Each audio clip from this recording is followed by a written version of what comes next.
Dawn glides slowly across the surface of the swamp, thin light slipping through the low mist to reveal patches of dark mud, still marked with old footprints and flattened streaks of grass not yet risen back. The space holds its lingering stillness, broken only by the faint sound of water touching the shore and scattered insects in the humid air. They stand in a loose line facing the water, no one making unnecessary movements, only slight tilts of the head to sense the wind drifting across the low reeds, carrying with it the cold, briny scent of something that has just left the water.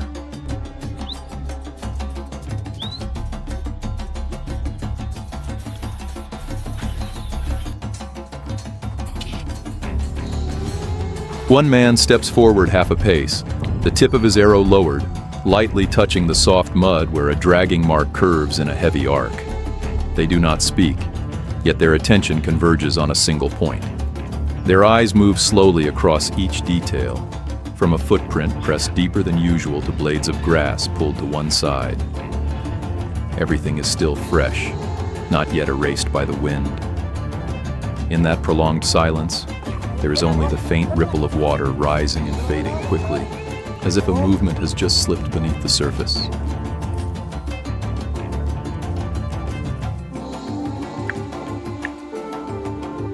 They begin to move along the water's edge, maintaining even spacing. Each step is placed slowly and firmly, avoiding patches of soft mud that might produce sound. Bare feet touch the ground and lift again, leaving almost no new trace. The wind holds steady from the left, and they adjust their direction accordingly, so their scent does not drift toward the water. Their gaze never lingers too long away from the ground, continuously scanning old tracks, flattened grass, and sections of mud recently disturbed.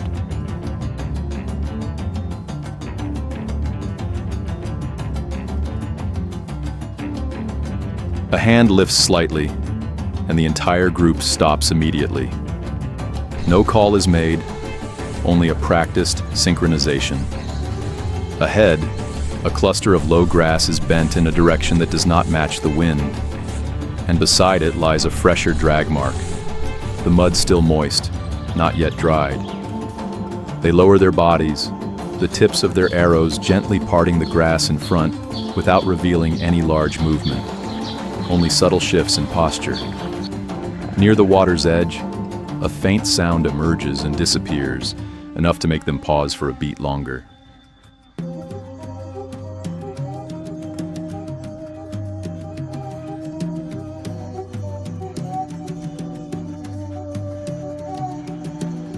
The traces become clearer as they advance a few more steps.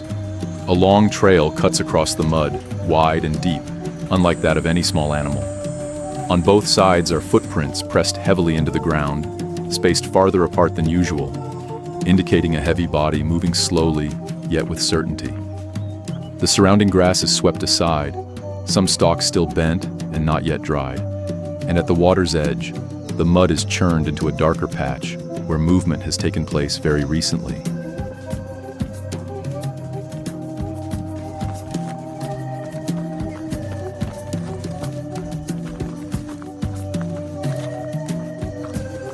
They pause longer, their eyes shifting from the drag marks to the water's surface, which appears still but not entirely calm. A faint ring of ripples spreads and fades, too subtle to make a clear sound, yet unmistakable. The wind remains unchanged, and they hold their positions, not moving forward, only adjusting their stance. The arrow tips rise slightly. Every motion is minimized, as if the space around them is tightening, and beneath the dark surface of the water, something remains present, without needing to reveal itself to be known.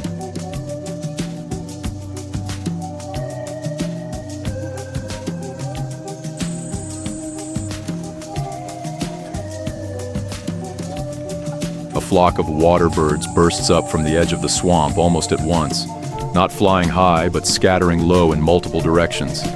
Their wings beat rapidly, then fall silent just as quickly, leaving an unusual emptiness on the water. The group halts the moment it happens, heads tilting subtly in the direction the birds have gone. Their eyes lower toward the water ahead, where a strip of mud near the edge has just been lightly disturbed, its form unclear, no longer in its original state. and the nearby grass still trembles faintly, though the wind has not changed.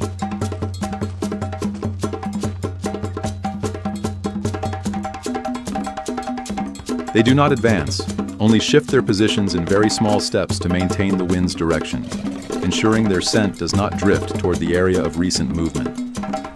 The water returns to a flat surface, but no longer as calm as before. Small ripples appear and vanish without any clear pattern.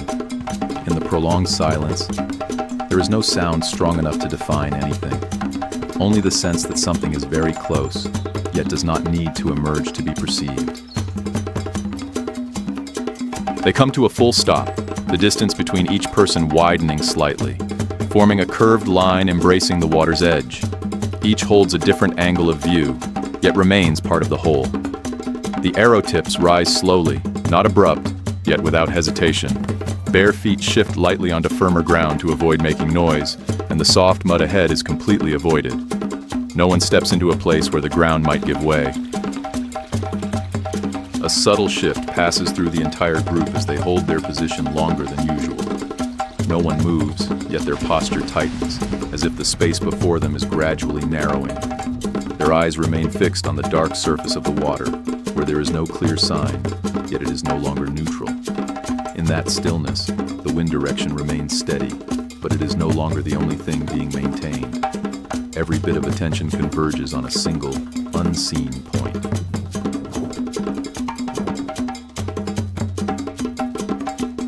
They begin to move closer, each step shorter and slower than before, placed down and held longer, as if testing the firmness of the ground before taking the next. The old footprints and flattened grass grow denser near the water's edge, no longer separated by gaps. Everything overlaps, suggesting repeated movement within the same area. The water ahead remains flat, offering no clear reflection, completely concealing whatever lies beneath. The distance tightens further, yet no one crosses the limit. They maintain their curved formation, each arrow tip shifting subtly with the slightest changes on the water's surface. A patch of mud near the edge compresses slowly, not from a step, but from a force beneath. And immediately after, a small ripple spreads outward, then halts abruptly, as if restrained, neither expanding nor fully disappearing. The water no longer holds its steady stillness. A dark mass moves just beneath the surface, slow yet more defined than before. It does not reveal its shape, but its size is unmistakable. They stop at once, neither retreating nor advancing. The arrow tips lift slightly higher. All attention is fixed on a single point. The tracks and grass around them are no longer observed. A dark portion of a back glides just beneath the surface and vanishes, this time leaving behind a wider ring of ripples that spreads slowly and heavily. There is no sound of impact, yet the pressure is clearly present in the space. They hold their ground, but their posture shifts, their weight leaning more forward. The distance between them and the water's edge remains unchanged, yet it no longer feels as safe as before, and any next movement could happen without warning. They remain still through a longer stretch of silence. No further movement comes from the water, no new sound emerges, yet that very silence makes everything heavier. The arrow tips hold their direction, neither lowered nor trembling. Bare feet press firmly into the ground. No one adjusts their position. The spacing remains fixed, as if even the smallest change could break the fragile balance being held. The water suddenly breaks in a strong, brief motion. Mud and water are flung upward in a low arc before falling back immediately. It does not last, but it is enough to reveal the exact position. In that instant, they react in unison. The arrow tips snap upward in the same direction. Their steps advance a short but decisive distance. There is no call, no hesitation, only a single coordinated movement, compact and forceful, before the water closes again, returning to stillness as if nothing had happened. A heavy body surfaces just beneath the water and then stops, no longer moving. They do not rush in immediately, but observe for a brief moment longer. The arrow tips lower slowly, no longer held in the same ready state. The wind continues to drift across, but it is no longer adjusted for. The space, once tense, begins to open again. leaving only the faint sound of water lapping against the shore, and the mud gradually settling back into place. They focus on processing the food right there on the spot. There is no clear division of roles, yet each person takes part in a familiar way. The portions are separated and placed into neat areas on the ground, not mixed together. What needs to be kept is set aside, and what is not needed is discarded immediately. Every action proceeds continuously. No step is repeated, no movement is adjusted multiple times. Each task is completed as it is performed, keeping the entire process seamless and uninterrupted. After the basic preparation is finished, they begin getting ready to use the food right there. A few dry branches are gathered from around the area and arranged into a small pile. The fire is started quickly and simply. The flame gradually forms, not too large, but enough to maintain steady heat. The food is placed directly over the fire or near the hot embers. There are no tools or fixed methods. The distance is constantly adjusted according to the heat. The surface changes color slowly, the outer layer gradually transforming as the smell spreads into the air.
Throughout the process, the atmosphere remains natural.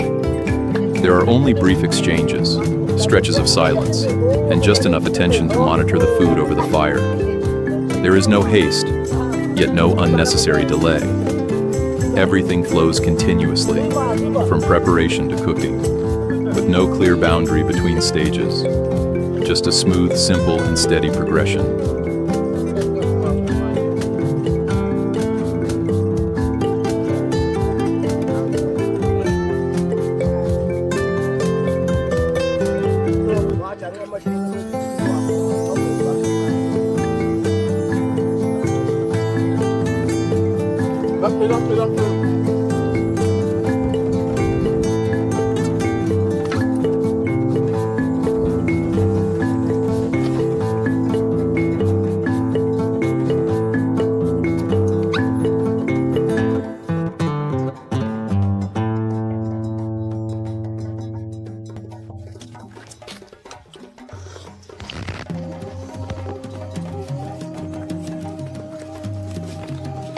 When the food reaches a suitable point, they begin taking it off without any signal.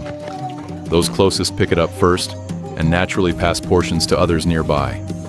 There is no fixed order, no clear arrangement. The food does not remain in one place, but moves continuously among the group. Some begin eating as soon as it feels right, while others continue adjusting their portions over the fire. The rhythm is uneven, yet not disconnected.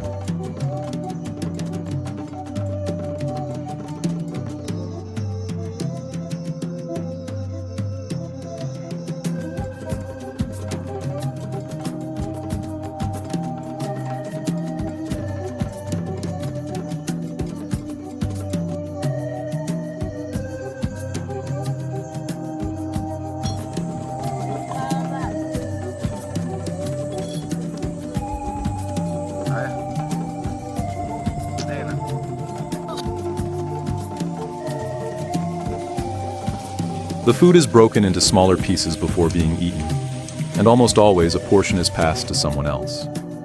There is no invitation or request. The action repeats The naturally, body is tired, like a but habit the mind long feels more ingrained. settled. The surrounding sounds grow softer. The earlier focus fades, replaced by simple reactions, brief exchanges, and comfortable silence. No one creates the atmosphere. It forms on its own. There are not many choices in the meal. What is available at that moment is everything.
As the food gradually runs out, the rhythm of activity shifts. Some people stand up earlier and move lightly around the area, while others remain seated a bit longer. There is no clear moment of ending. The meal does not stop abruptly. It slows, thins out, and ends when there is nothing left to continue. The remaining fire burns gently, requiring little attention, and the surroundings retain the same simplicity as at the beginning.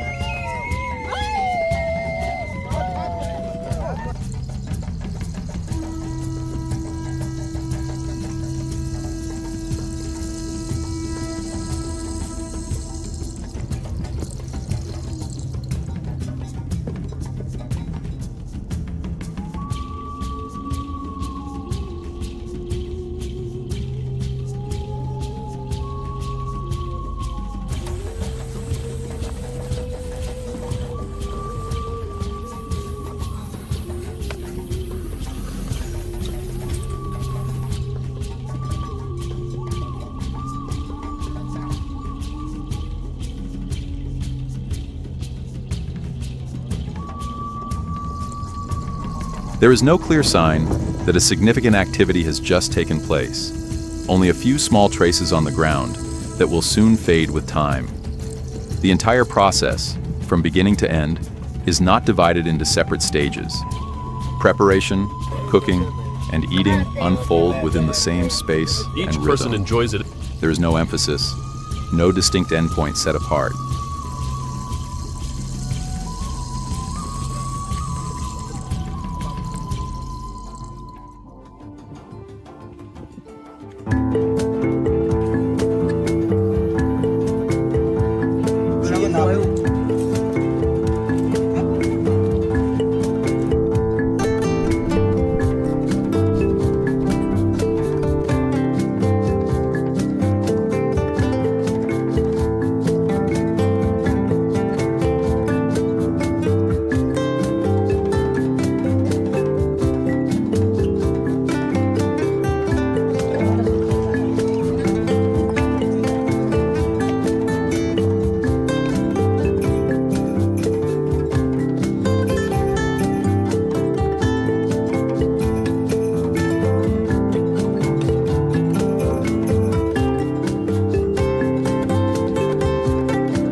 For them, this is not a special moment that needs to be highlighted. It is simply a familiar part of the way they live, where everything happens at the right time, is fully used, and ends as naturally as it begins. When the water returns to stillness, all traces gradually disappear, the surface closing as if no movement had ever occurred. Yet that rhythm does not stop. It simply repeats in another way, in another place, with similar movements. If you want to continue following journeys like these, from lion hunts, baboon hunts, to other dangerous encounters, subscribe to the channel so you don't miss the next parts.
Dawn glides across the savannah, illuminating a land where there is no GPS or fixed schedule, only the direction of the wind and decisions that must be correct on the first attempt.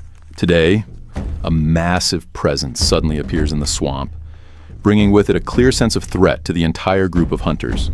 This is no ordinary food-gathering trip, but a tense confrontation with a giant of the water, where the line between hunter and prey can reverse in an instant.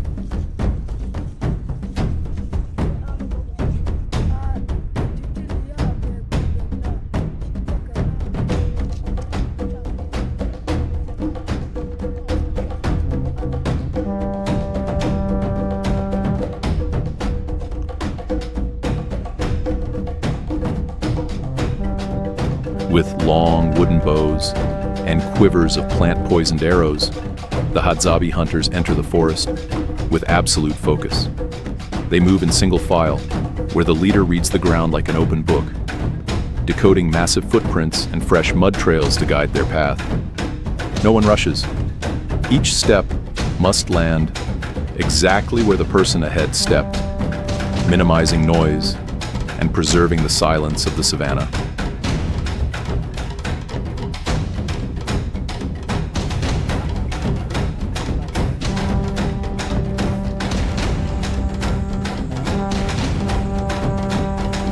They understand that calmness is the key to hearing the land's voice through the smallest signals that others would never notice.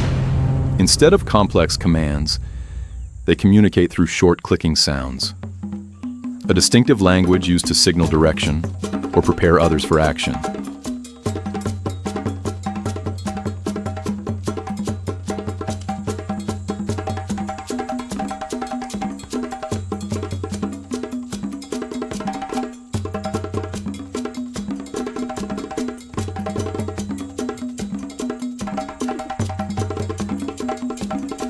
These remarkable skills are not acquired overnight.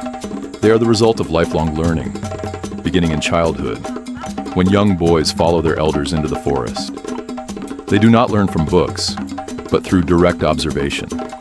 From identifying plants used to make arrow poison, to maintaining steady breathing in the face of danger.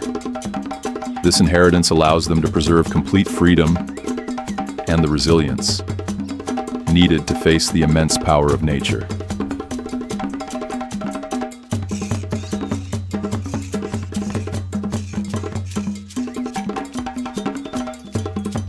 The Hadzabe arrow, crafted by hand with a sharpened metal tip, represents the survival intelligence that has sustained them for tens of thousands of years.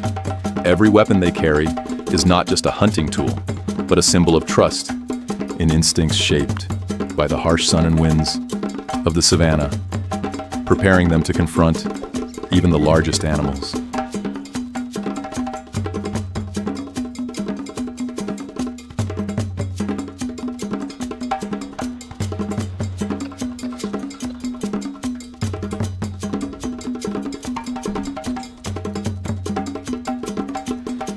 The morning continues as the group tracks smaller prey, hidden in the low grass to secure immediate food for the group. They move close enough to observe, yet always maintain distance to avoid disturbing the environment. Every track carries life or death meaning. Smaller animals are taken down quickly and efficiently, keeping the atmosphere steady without tension or haste.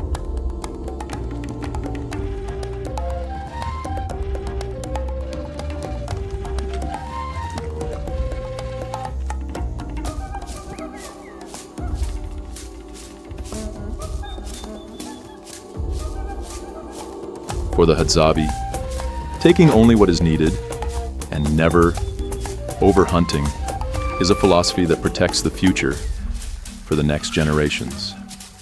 They do not hunt blindly, but allow the forest and land time to recover, maintaining a harmonious relationship between humans and nature.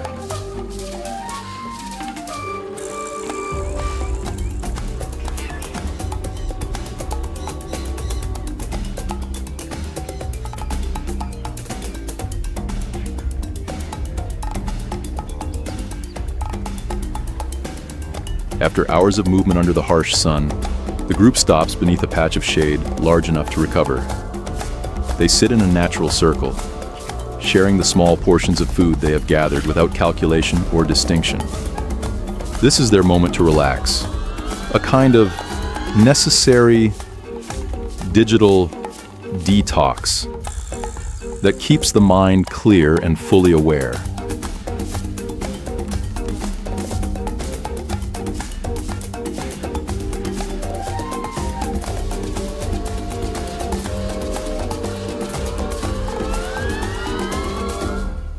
Laughter and short conversations emerge, enough to ease the fatigue of a long morning on the dry land. In this community, happiness does not come from material possessions, but from being fully present with one another and with the moment itself.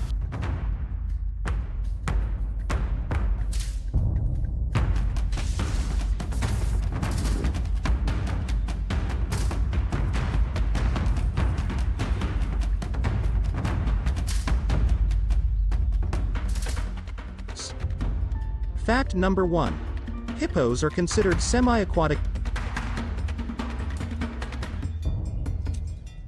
As they rest, a heavy sound suddenly echoes from the muddy edge of the lake, cutting through the stillness of the savannah.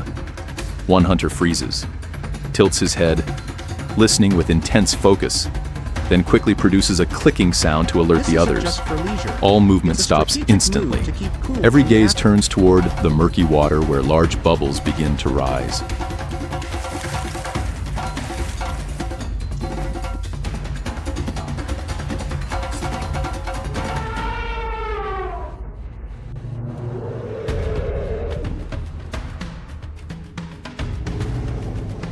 A hippopotamus slowly reveals itself, massive, silent, and carrying an unpredictable danger for anyone who dares intrude on its territory. For the Hadzabe, this is not prey, but a sacred and dangerous boundary of nature that must always be respected. A hippopotamus slowly reveals itself, massive, silent, and carrying an unpredictable danger for anyone who dares intrude on its territory. For the Hadzabe, this is not prey, but a sacred and dangerous boundary of nature that must always be respected. The surrounding space seems to freeze as both the hunters and the giant animal become aware of each other. They immediately adjust their position to keep the wind blowing against them, ensuring their scent does not provoke the animal. The silence now carries the weight of a tense standoff, where every breath and movement is tightly controlled.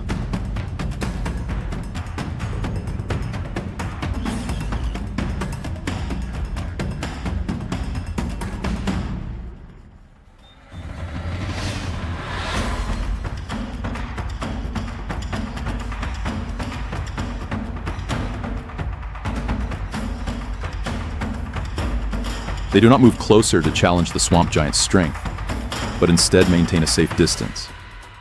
In the Hadzabe world, understanding one's place in the ecosystem and knowing when to stop is the highest expression of survival intelligence.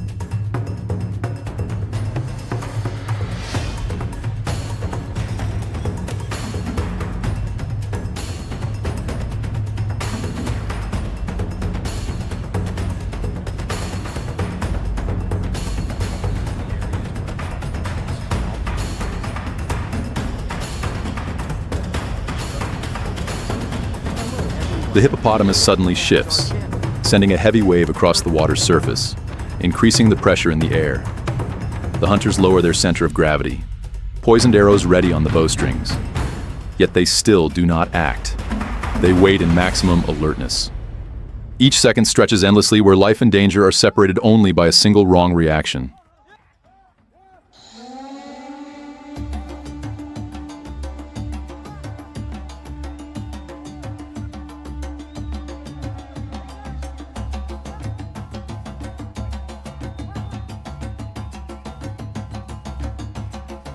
The giant's gaze seems locked onto the intruders, forcing humans to confront their own smallness before nature. Its stillness is not calm. It is sharp observation, a reminder of the boundary between life and death that must not be crossed.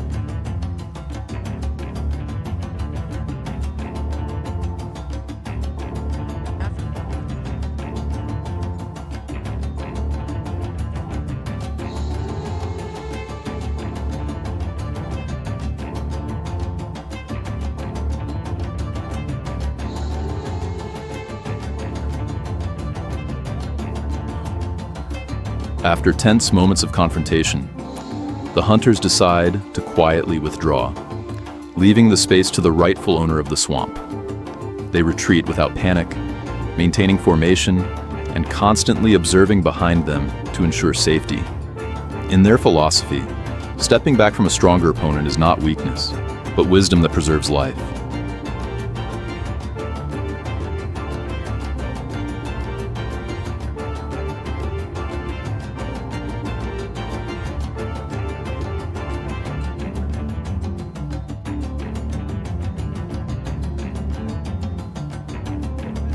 The encounter ends without any reward, but what they gain is more valuable: experience and the safety of the group.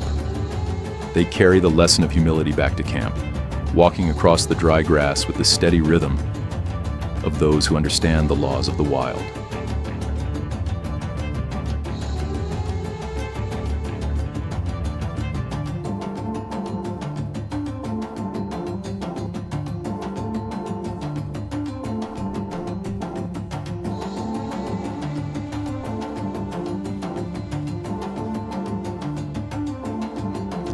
As evening light stretches across the red earth, the hunters return to camp, where all outcomes are shared equally. From a distance, their presence is welcomed by soft calls from women and children waiting by the fire. There is no distinction between those who bring back more or less food. Because in the Hadzabe community, sharing is the only way everyone survives.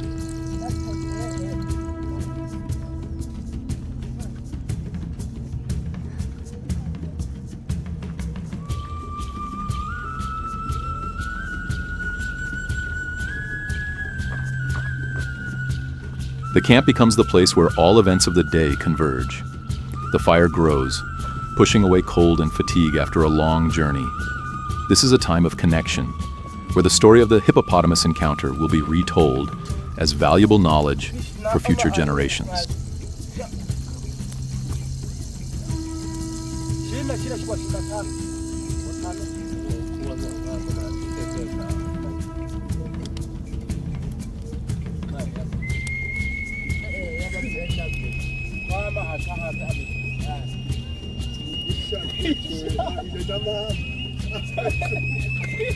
The cooking area quickly becomes lively with a familiar rhythm that has existed for centuries.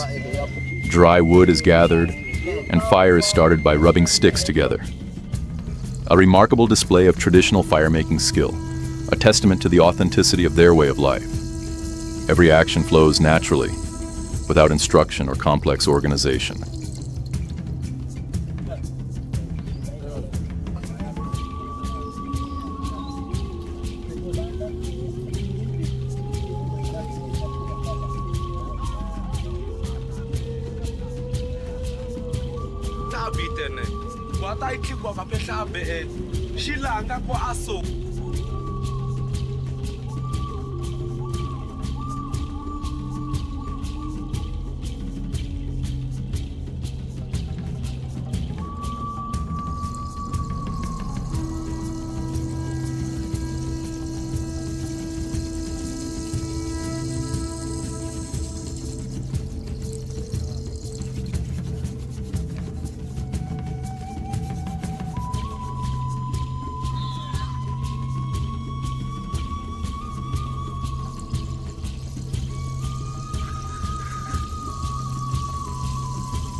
Food gathered during the day is placed directly onto the embers, releasing a distinct aroma that blends with thin smoke rising into the savannah air.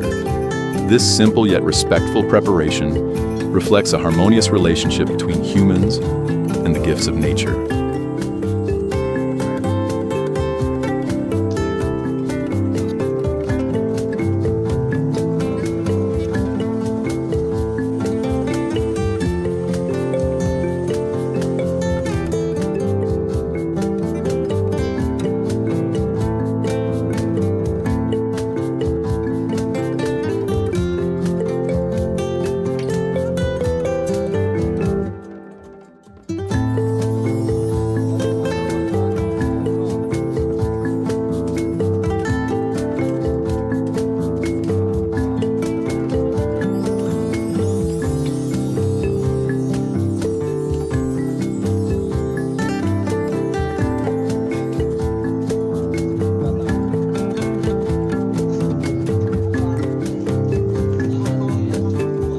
The meal gradually takes shape as portions are broken down and passed naturally around the fire circle. One person turns skewers of meat, another tastes broth, and passes it along as a signal that everything is ready. Even the hunting dogs receive their share for guarding the camp and assisting in the hunt.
Laughter and stories about the dangerous encounter with the hippopotamus blend with the crackling fire, creating a warm atmosphere.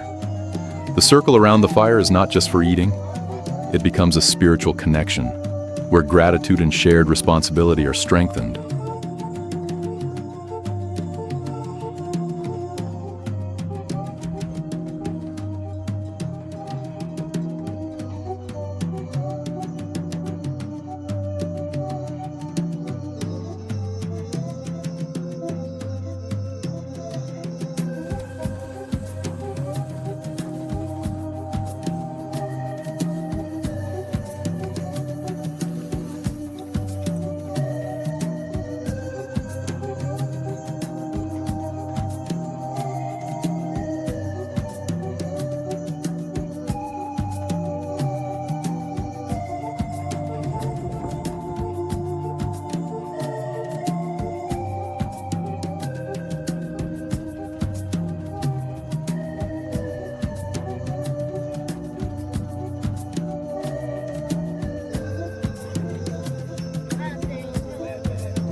Person enjoys it.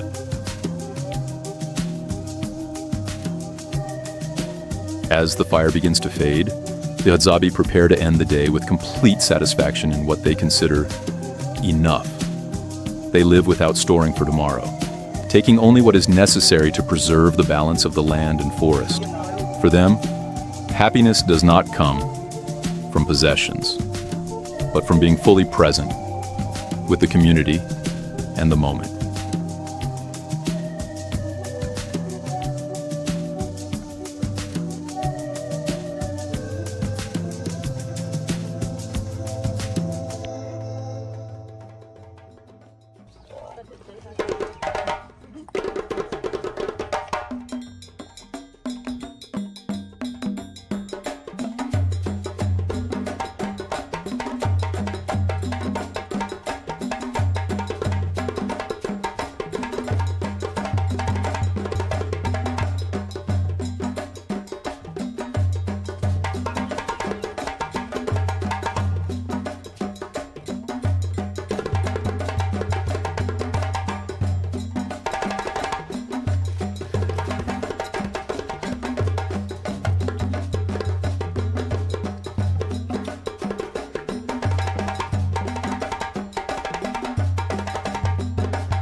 The Hadzabe are like a mirror, reflecting the most original human nature, reminding us that we are only a small part of nature, not above it.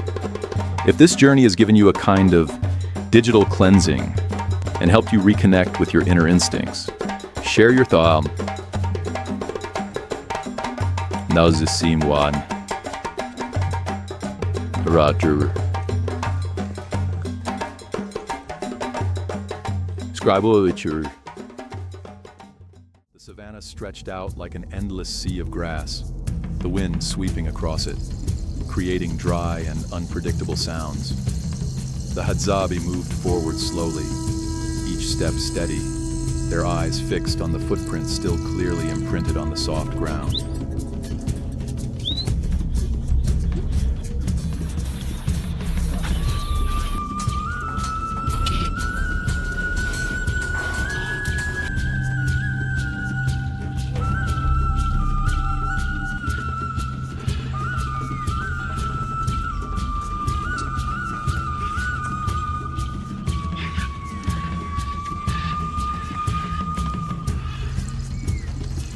Every small detail mattered, a deep indentation, a displaced branch, or blades of grass pressed down. All of them were signs that the animal was very close.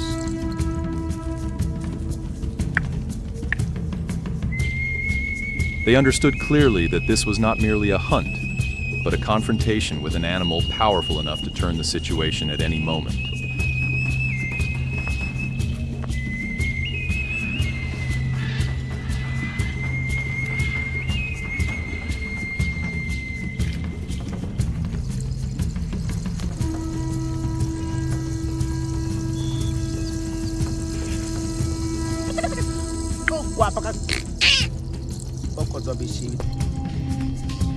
The entire group paused for a brief moment. Quiet hands checked the bowstrings again, adjusted the arrows, ensuring that there were no mistakes whatsoever. No one spoke, but everyone understood that when the decisive moment arrived, there would be no second chance.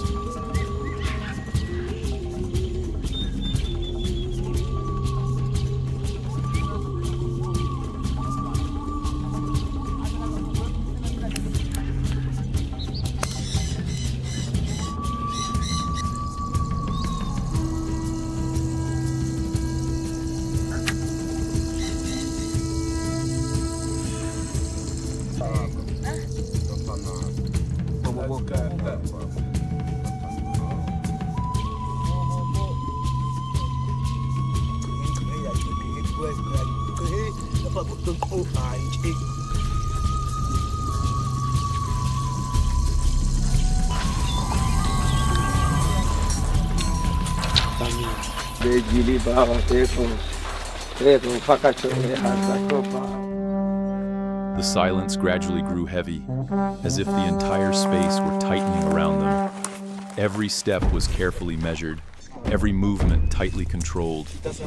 Quick glances exchanged information without the need for words, keeping the group moving as a single unified whole. This was no longer an ordinary hunt.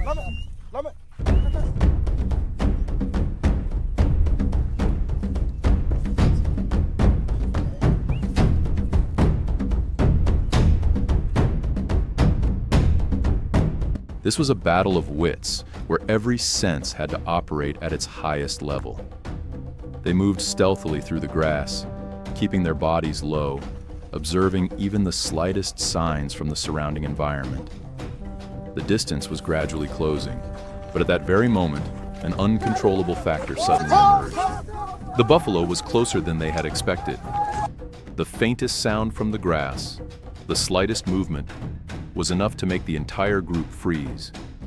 Their heartbeats began to pound as the surrounding space seemed to slow down. Every breath and every current of wind became clearer than ever, reminding them that the line between safety and danger was now extremely fragile. They understood that even a single moment of distraction could unravel the entire plan, turning the hunt into an uncontrollable situation. The pressure mounted even before the actual confrontation had begun, where every step forward carried risk, and every decision could determine the outcome. Will the group of hunters spot the buffalo first, or will they be the ones discovered? Share your prediction below. The wind suddenly shifted direction, carrying traces of human presence straight ahead, causing the buffalo to halt.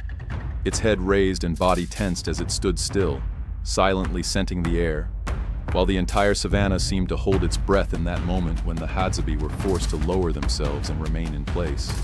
For they understood that even a single mistake at this point would be enough to bring everything to an immediate end.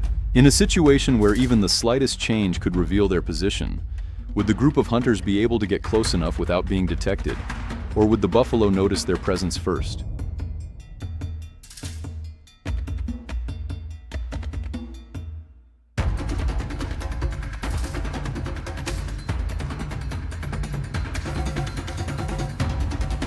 The buffalo began to move with a more unpredictable rhythm, each step like a test that forced the Hadzabe to constantly adjust their positions, because even a single sudden movement from it could shatter the fragile, safe distance they had just established. The entire group had to make decisions in silence, advance, hold their ground, or change direction, and they understood that just one wrong choice could make the situation immediately dangerous.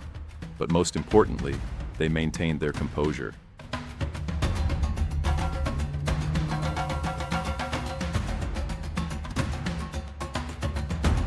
Quick glances exchanged signals, subtle gestures clear enough to keep the entire group moving as a single unified body.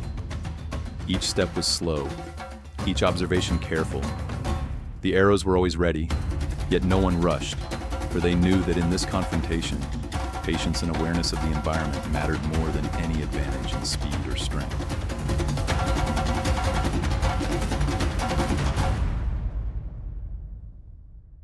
The buffalo continued to change direction constantly, seemingly always one step ahead of every calculation, causing the group's heart rates to quicken with each of its movements, while the pressure mounted noticeably, yet their focus remained at the highest level.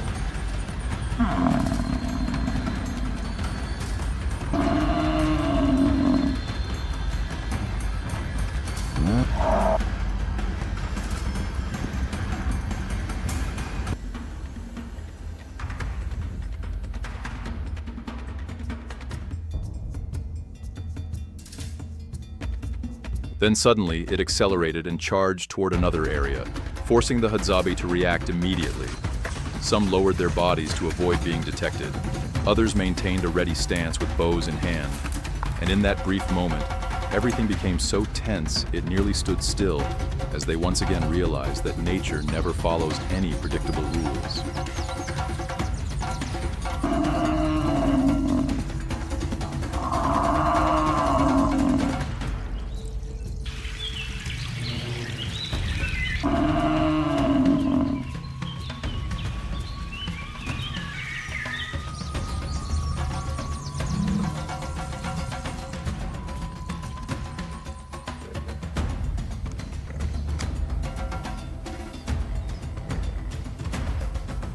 When the opportunity appeared, an arrow was released, but it missed the target.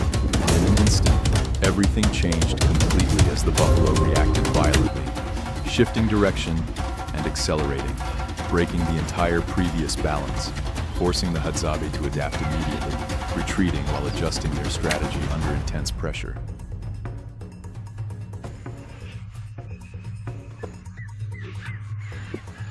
Then the buffalo gradually disappeared behind the dense bushes, but the sense of danger did not fade at all, for everyone understood that the most difficult part of the hunt was not yet over, and what happened next would determine the entire outcome.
In the next few seconds, the entire group moved, while observing and simultaneously trying to anticipate the buffalo's direction, as every movement demanded absolute precision, and every decision carried palpable pressure, making the surrounding atmosphere taut as a drawn bowstring.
The animal continued to move with remarkable agility, constantly changing direction as if always in control of the distance, making every prediction more difficult.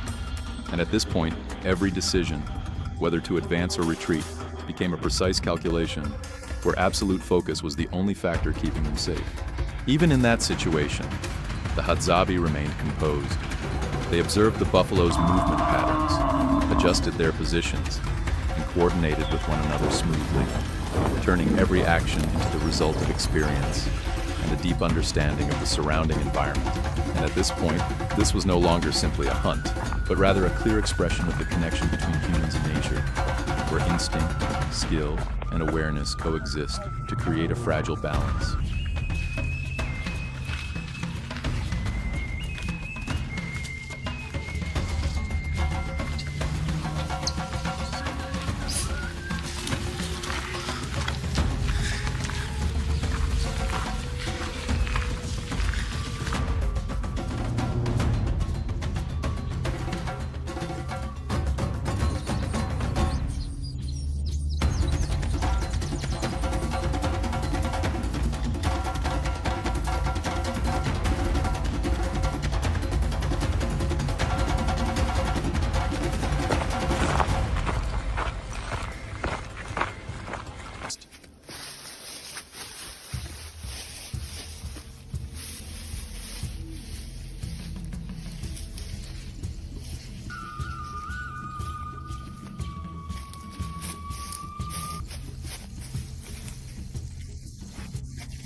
apes is unacceptable, not because of failure, but because it means when an animal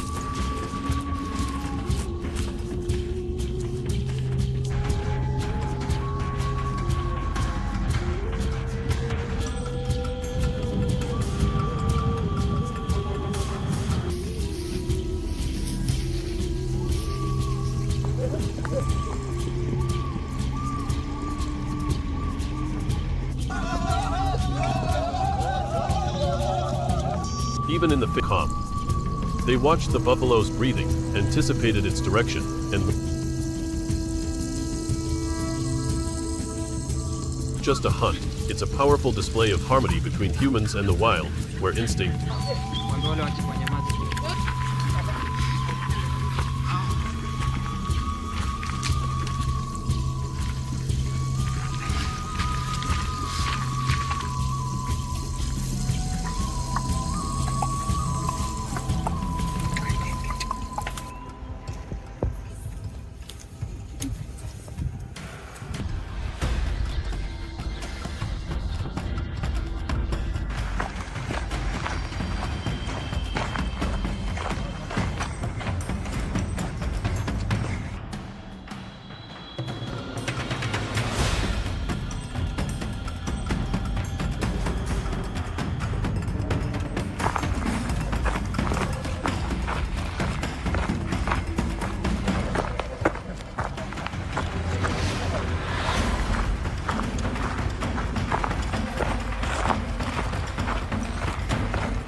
Then, the buffalo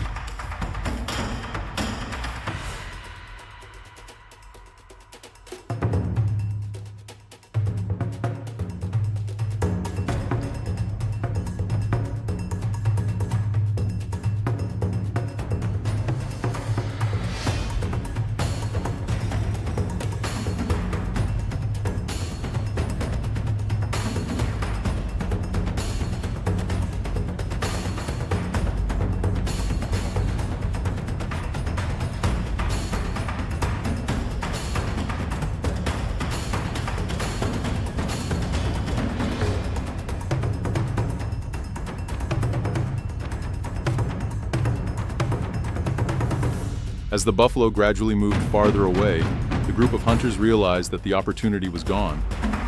They stopped, quickly checked everything, and made the decision to withdraw safely, carrying with them valuable experience in observation, anticipation, and control of situations in this high-risk environment.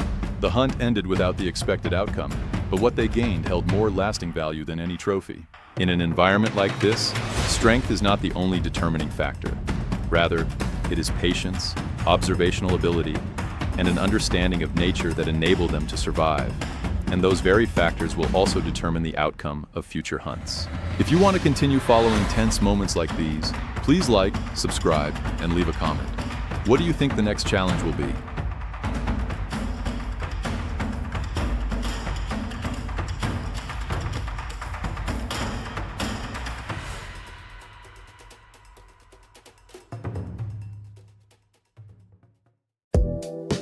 Hi everyone, welcome to our channel. We're Shockwave Moments. Shockwave Moments was created with a clear purpose. Our channel focuses on shocking, surprising, and unforgettable real-life moments captured on camera. Through these videos, we aim to provide engaging entertainment while offering viewers moments of relaxation and reflection after a long day. Our workflow begins with responsibility and collaboration.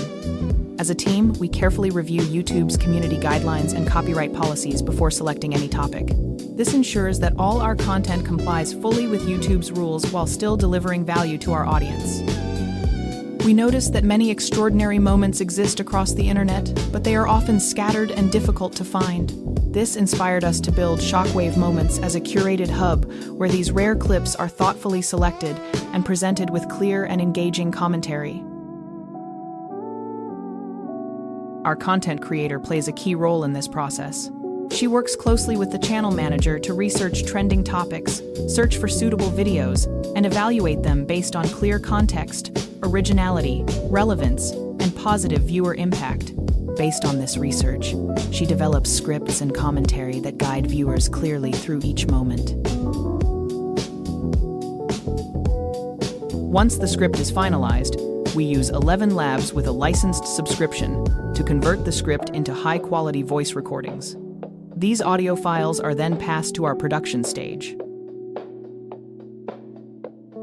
Eric, our video editor, uses CapCut Pro to assemble the final video. He arranges clips to match the narration, adds visuals when needed, integrates the channel logo, and enhances the video with smooth transitions, sound effects, and background music.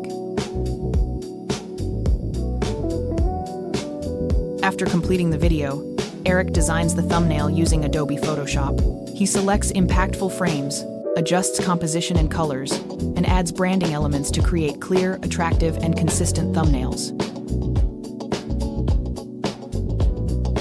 After uploading the video to Shockwave Moments, we carefully complete the title, description, keywords, tags, and thumbnail.